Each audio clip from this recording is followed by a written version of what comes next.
Hey, everybody. You are about to hear a brief retelling of the movie The Happening. Enjoy the movie. People are having a good time at Central Park on this beautiful morning in New York. Abruptly, the throng starts acting strangely. People start walking backwards, freeze motion in the middle of the road, or repeat phrases. Some people start yelling at that point, and a woman sitting on a bench observes as her buddy mumbles the same thing a few times before snatching her hairpin and instantly self-deleting. A corpse unexpectedly falls near to a group of construction workers who are enjoying a break downtown.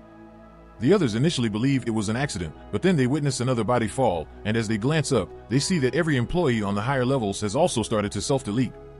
They all die one after the other, their expressions emotionless and expressionless. Elliot, the science teacher, is in the midst of presenting his class about the period when millions of bees vanished nationwide. Elliot concurs with the student's assertion that there will always be phenomena beyond the realm of science and that we will never fully comprehend. When Elliot gets summoned to an emergency staff meeting, the other students' excited discussion of unusual happenings is cut short.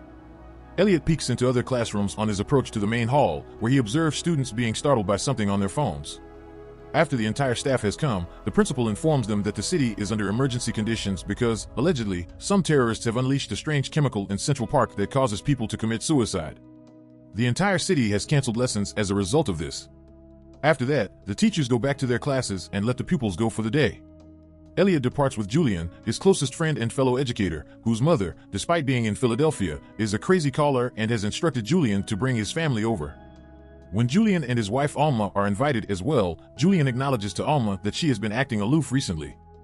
Elliot's wife Alma is anxious at home as she continues receiving calls from Joey, whom she prefers not to speak with. She puts her phone away and turns on the TV to see how many people are continuing to die in the region and how New York is being evaluated. Elliot soon shows up, and the two of them pack to leave the city. After arriving at the train station, the pair sees Julian and his daughter Jess. His wife is taking the following train since she was caught in traffic in Princeton. A correspondent for the station reports on TV that autopsy have shown the poison to be a naturally occurring substance. Alma becomes upset when Julian makes a remark about the couple's marital difficulties because she doesn't want their private information to be made public in that way. In the meantime, a police officer in Philadelphia's Rittenhouse Park is making every effort to control a traffic bottleneck. The majority of people abruptly freeze as the wind blows through the park's trees, and the police officer takes his pistol and self-destructs. Subsequently, the cabbie exits, grabs the firearm, and proceeds in the same manner. A lady then picks up the gun and uses it to terminate the situation. Returning to Elliot's group, they are traveling by train when Alma eventually answers Joey's phone and tells him to stop contacting her because their dessert sharing was insignificant. Joey informs her that the incident is also occurring in Philadelphia at that point, and most people soon begin receiving calls from friends and family informing them that other cities, including Boston, have also been affected. When the train finally stops in Pennsylvania, the staff tells the passengers that this is the last stop before all rail services are terminated. Additionally, they are unable to assist as they have lost all communication. The group settles inside a diner as there is a little rural village close by. A video of a guy entering a lion cage and being murdered by the animals is sent to a woman by the Philadelphia Zoo. Reporters on television declare that the notion of a terrorist assault has been reclaimed by the administration. The incident is starting in the Northeast and moving through smaller communities. Everyone scrambles to get in their cars and flees as the electricity goes off at that very time, terrifying everyone. When Elliot and Alma try to plead for assistance, no one will listen to them. Luckily, an elderly couple who own a plant nursery extends an invitation for them to join them, so Elliot and Alma give Julian a call. Julian, however, wants to find his wife because he lost contact with her.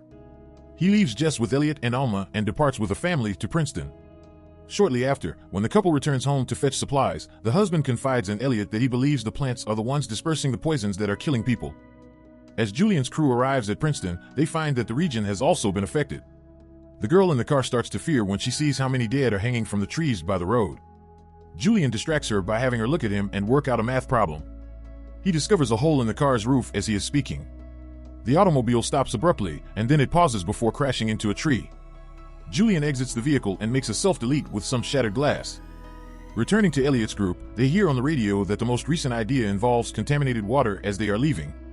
They start plunging backward when they discover the route blocked by a group of bodies after they leave town and enter the countryside. But as they get to the crossroads, they see that there are also vehicles, including an army truck, coming from the other roadways. Every driver who has been on those roads reports that there are a lot of bodies obstructing the path, which means that the poison is all around them. When Elliot contacts Julian, he doesn't get through. Then, he discovers that Alma has missed calls from Joey. When he asks her who he is, Alma responds, "Nobody." Elliot believes the plant explanation could hold true after hearing from passengers in other cars that the incident always begins in parks.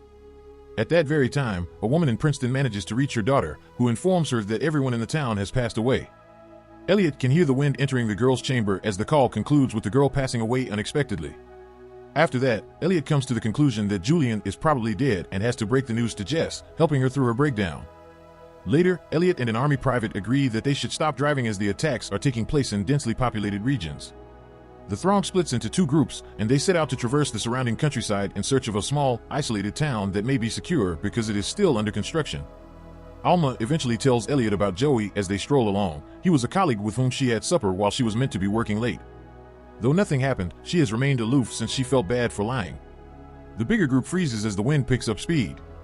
The soldier then retreats and self-destructs with his pistol. Elliot's tiny party can hear the pistol firing repeatedly, indicating that other people, including the nursery couple, are also using it to terminate their relationship. Elliot tells the small group to stop talking as they become agitated and apply scientific reasoning to evaluate the information he has so far and draw a conclusion.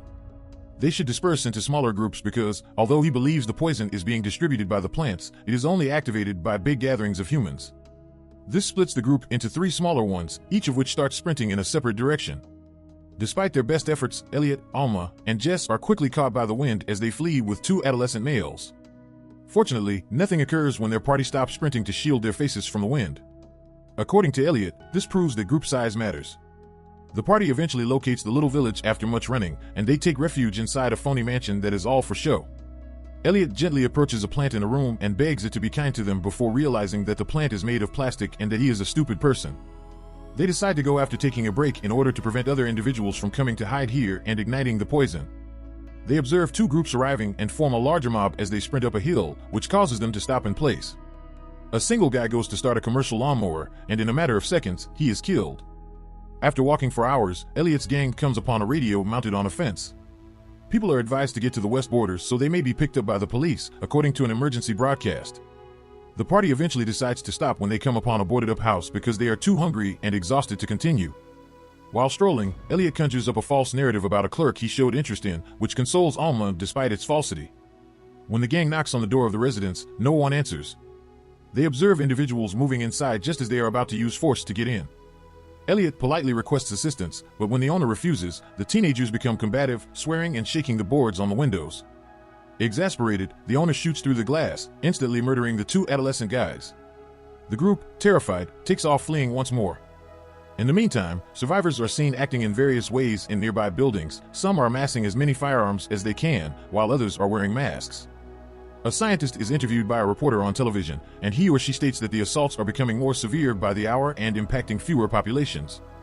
Elliot's group discovers a house with no power and a well-traveled road shortly after, leading them to believe it is abandoned.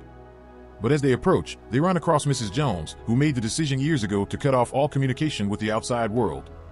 She consents to let them spend the night together and eat, but she wants them to keep the incident quiet since she doesn't want to know about it. Mrs. Jones is a peculiar woman who acts nice one moment and smacks Jess' hand for eating the cookies that she gave. Later that night, Elliot and Alma are whispering to one another as Jess is fast asleep. When Mrs. Jones hears them talking, she believes they are going to steal or kill her. When Elliot goes to see Mrs. Jones in the morning to tell her something, he is startled to discover a strange doll on her bed. As he approaches, Mrs. Jones emerges from behind him, accusing him of stealing and threatening to have him leave right now. After that, she heads to her garden, where an unexpected breeze causes Mrs. Jones to turn around and walk backward.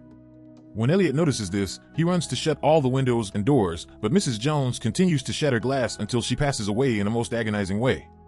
Elliot dashes through the home in search of Alma and Jess as the wind picks up. He can hear them somehow, but he can't seem to find them.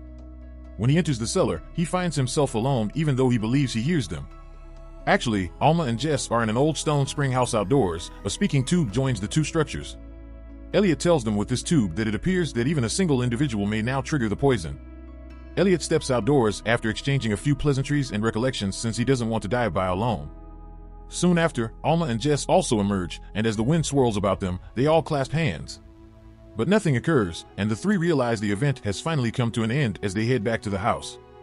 After 3 months, Elliot and Alma are contentedly cohabiting and taking care of Jess. Elliot is ecstatic to hear that Alma is also expecting a child. A scientist clarifies on TV that the incident was most likely a warning from the planet to mankind that they are causing too much harm and that they should prepare for another strike shortly. Meanwhile, screams can be heard as the wind whips over individuals in a French park who are starting to freeze.